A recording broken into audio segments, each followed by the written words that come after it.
오늘은 전직 일본은행 내부자들의 날카로운 통찰력을 바탕으로 일본 경제의 진짜 궤적을 한번 해석해 보려고 합니다. 겉으로 보이는 현상 이면에 숨겨진 물가와 금리 정책의 진실, 지금 바로 파헤쳐 볼까요? 일단 숫자 하나부터 던져보고 시작해 보겠습니다. 160, 달러당 160엔이라는 역사적인 환율이죠. 다들 요즘 이 극적인 엔화 가치 하락 때문에 꽤나 밤잠 설치셨을 텐데요. 이게 바로 지금 시장의 불안감을 보여주는 가장 뚜렷한 증상입니다. 도대체 일본 내부에선 무슨 일이 벌어지고 있길래 엔화가 이렇게 요동치고 있는 걸까요? 첫 번째 포인트, 지금 일본 경제에 도대체 무슨 일이 일어나고 있는가? 이 부분부터 짚고 넘어가죠. 현재 일본 경제는 한마디로 끈적한 인플레이션과 추락하는 통화 가치라는 굉장히 혼란스러운 조합과 씨름하고 있습니다. 여기서 시장이 가장 두려워하는 게 바로 비하인드 더 커브 현상이에요. 이게 무슨 말이냐? 물가나 경제 상황은 막 급변하고 있는데 중앙은행의 금리 인상 같은 정책 대응이 한 박자, 아니 두 박자씩 늦어버리는 아찔한 상태를 뜻하거든요. 그렇다면 도대체 일본은행은 왜 이렇게 대응이 늦어지고 있는 걸까요? 두 번째, 일본은행의 딜레마를 살펴보겠습니다. 물론 일본은행이 이렇게 신중한 데는 그럴 만한 이유가 있습니다. 일시적으로 수입 물가가 오르는 걸 넘어서서 진짜 임금이 오르면서 달성되는 건강한 2% 물가 목표를 눈으로 직접 확인하고 싶은 거거든요. 전 BOJ 심의위원이었던 시라이 사유리의 분석을 보면 상황이 더 명확해집니다.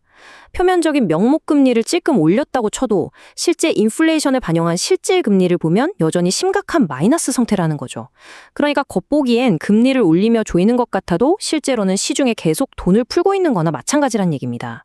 이 기가 막힌 상황에 대해 노구치 아사히 전 심의위원이 아주 재미있는 비유를 듭니다. 바로 파이팅 포즈예요. 링 위에서 당장 급격한 금리 인상이라는 강펀치를 날릴 체력은 없는데 그렇다고 가만히 있다가 엔화가 완전히 붕괴되는 걸 막고만 있을 순 없잖아요. 그러니까 시장을 향해서 우리도 곧 금리 올릴 거다 라며 가드 올리고 때릴 것처럼 제스처를 취하는 일종의 블러핑을 해야만 한다는 겁니다. 자, 그럼 여기서 가장 궁금하신 내용일 텐데요. 세 번째, 실제 금리는 과연 어디까지 오를 수 있을 것인가? 내부자들의 의견을 쫙 종합해보면 일본의 단기 정책 금리는 아무리 높아봐야 1.0%에서 1.25% 선에서 천장을 칠 가능성이 높다고 합니다. 미국이 그동안 공격적으로 금리를 팍팍 올린 거랑은 완전히 딴판이죠. 이게 바로 우리가 직시해야 할 일본 경제만의 뚜렷한 한계치라는 겁니다. 근데 여기서 안심하시면 안 됩니다. 단기 금리가 낮게 묶여있다고 해서 끝이 아니거든요. 여러 시장 모델들을 돌려보면 장기 국채 금리의 경우에는 결국 3%까지 치솟을 수 있다는 섬뜩한 경고가 나옵니다. 막대한 국가부채를 안고 있는 일본 정부 입장에서 장기 금리 3%요? 이건 정부 예산이 이자 갚는 데만 옴팡 빨려 들어갈 수 있는 엄청난 스트레스입니다. 이 구조는 생각보다 아주 단순하고 치명적입니다. BOJ가 시장에서 국채를 덜 사주는 양적 긴축, 이른바 QT를 연간 50조엔 규모로 진행한다고 생각해보세요. 채권을 안 사주니까 시장의 채권 공급은 넘쳐나겠죠? 그러면 필연적으로 채권 가격은 뚝뚝 떨어지고 반대로 장기 국채 금리는 쑥쑥 밀려 올라가면서 채권 시장 전체를 아주 강하게 흔들어 놓게 되는 겁니다. 이런 아슬아슬한 상황에서 전직 위원들이 더 걱정하는 시나리오가 있습니다. 네 번째, 다가오는 스태그플레이션의 위협입니다. 노구치 전 위원은 현재 일본의 상황을 뿌티 스태그플레이션이라고 부르더라고요. 수십 년간 물가 하락, 즉 디플레이션만 겪던 일본에서 인플레이션이라니 좀 생소하시죠? 근데 이게 좋은 신호가 아닙니다. 수입 물가가 오르니까 당장 밥값은 비싸지는데 내 월급의 실질적인 가치는 오히려 뚝뚝 떨어지는 거예요.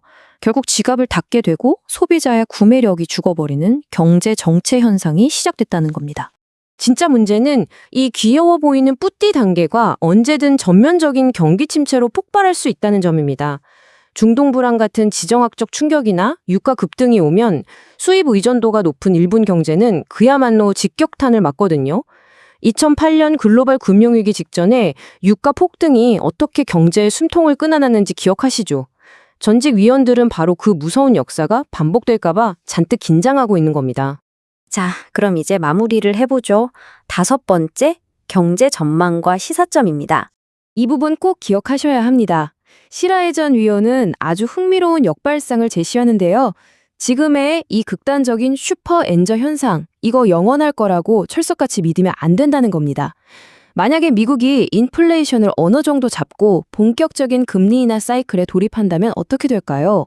지금 이 숨막히는 환율 트렌드 정말 순식간에 정반대로 뒤집힐 수 있습니다. 자, 정리해보겠습니다. 단기 금리는 1%대에서 꽉 막혀 있고, 장기 금리는 위로 튀려고 하고, 실질 임금은 줄어드는데 환율은 어떻게 될지 모르는 상황. 이게 바로 내부자들이 털어놓은 일본 경제의 진짜 민낯입니다. 그렇다면 여러분께 묻고 싶습니다. 이런 뻔히 보이는 구조적인 한계와 아슬아슬한 변화의 조짐 속에서 여러분은 투자 관점과 포트포리오를 어떻게 새롭게 조정하시겠습니까? 시장의 다음 움직임이 벌써부터 흥미진진해지네요. 오늘 전해드린 이 통찰이 여러분의 투자 전략에 날카로운 무기가 되었길 바랍니다. 오늘 영상이 여러분의 새로운 시각과 통찰을 작은 울림을 드렸다면 구독과 좋아요, 그리고 알림 설정 부탁드립니다. 다음 시간에도 더욱더 흥미로운 일본의 이야기를 가지고 다시 돌아오겠습니다. 감사합니다.